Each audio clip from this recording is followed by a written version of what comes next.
We'll start by studying aspects relative to our application's development and behavior. In this video, we'll be focusing specifically on grids. To start with, we'll see how to order the information and how we can group it. Additionally, we'll see how to do searches and how to establish filters and conditions. A basic feature in presenting data lists is that it should appear in an orderly manner, according to one or several criteria, so as to aid users in processing such data. For example, we might want to have the information of the list of speakers sorted by name or by the company name of the corresponding speaker. We may also want to group records in a specific way according to certain criteria. For example, in the Sessions grid, we might want to group results by date, since the event takes place during 3 different days. And for each day, or group, we might need to view the information sorted by starting time.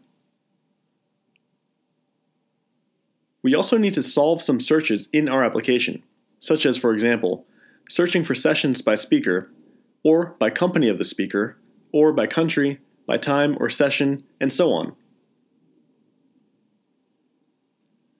This is in addition to a large number of searching criteria that we could define. Additionally, it's always necessary for some records to fulfill certain conditions. For example, we don't want to include sessions that are still not confirmed in the schedule. This could be a clear condition that records must comply with, though it's not necessarily a search criterion. In GeneXus, we'll see how to implement all the functionalities we've mentioned regarding orders, grouping, searches, advanced searches, and conditions.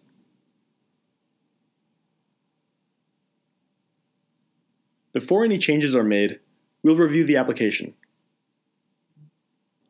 We can see that speakers and list results are shown in an order that is only by name. So, we go to GeneXus, and we open the Work With Devices speaker object. Then we go to List, and in the grid, we'll see the properties. We go down to the data group. And here we see that we have a single order defined, so we'll access the editor of this property. Note that we have only one order by the speaker name attribute, and it's ascending. We'll add then another attribute to this order. We right-click on the name order, add attribute, and select speaker surname.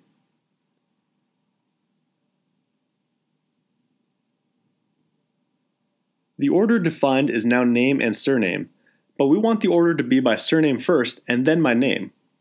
So, standing on the attribute, we may move them with the Control key and the up arrow or the down arrow, or also using the mouse.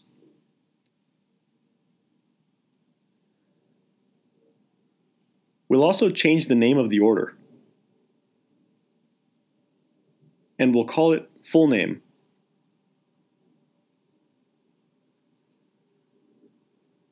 Because now we're using the full name. But we wanted to add a new order.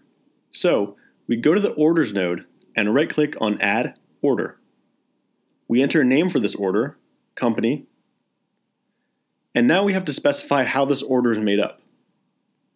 So again, we right-click on the Order Company node and add attribute.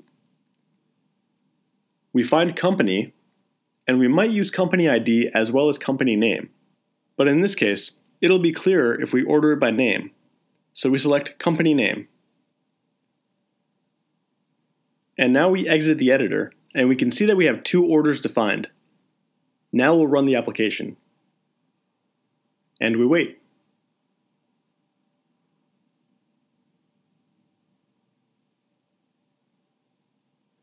We already have the application with the changes. And now we'll go to speakers. We can see that it's being ordered in a predetermined manner, by surname and by name, which was the first order specified.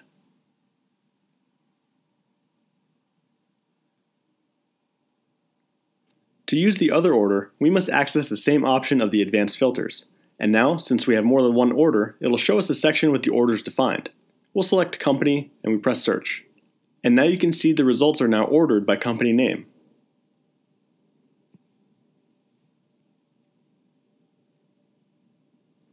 So now let's take a look at the sessions.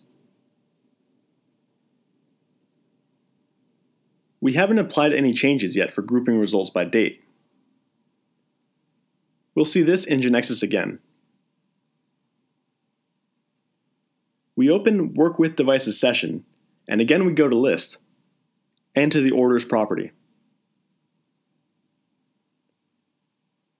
Note that now it's being ordered by date, time, and name of session. We then go to the Break By node, and we right-click on Add Attribute. And we select Session Initial Date. This attribute contains the start date of a session, and that's what we want to group results by. Now we run the application.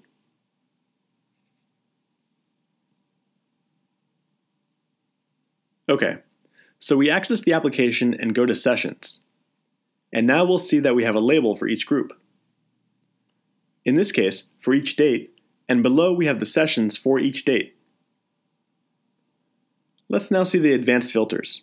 Note that when we click, for example, on Active, it'll show us a dialog for selecting the values. This is because we have an enumerated domain.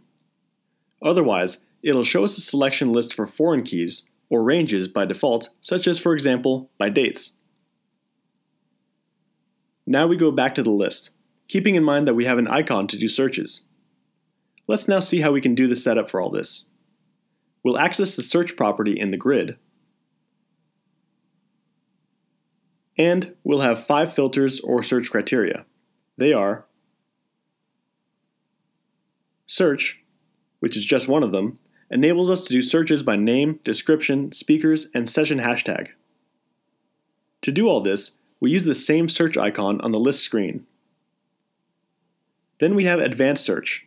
Here we have Session Active, and we have room, initial date, and final date.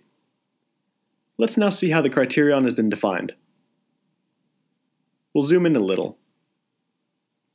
And in Expression, you'll see that we have the filtering condition.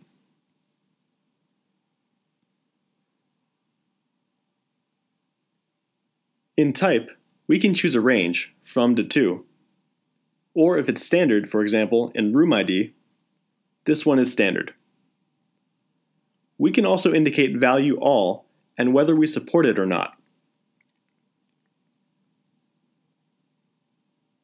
For example, in Active, we set the all value as true, and that's why this option appeared. Let's remember the enumerated domain. And let's find it so we can see the definition. We can see that Active has 2 values, active or canceled. These are the options shown by the emulator. It also shows us the all option.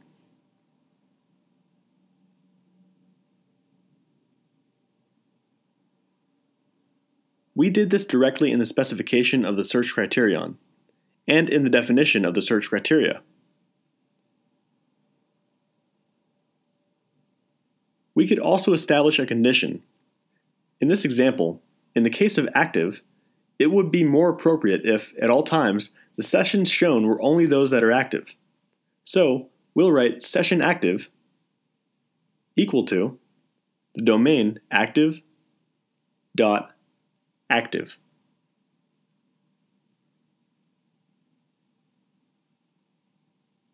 Okay.